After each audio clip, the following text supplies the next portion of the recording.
psychology is getting built. So if you give them such kind of toys, so I don't think so it is very good for their psychology, and they just end up getting very abusive, and they think that everything is a play going on around and everybody's life is a joke.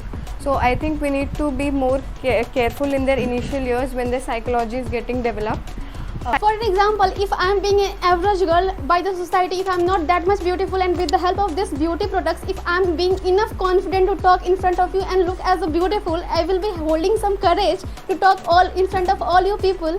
So I think if something is giving courage to some population, or I don't think so some population, I think major of the population is facing a different kind of phobia, like they are not presentable, they are not looking good, because our society, they have a lot of parameters. I will not say about that. We are the youth and we have a lot of other things to do. We have to fly in the sky, not clean the roads. We have another best options to do. It should be done because men's are not really safe in modern generation. Today, no, it's true.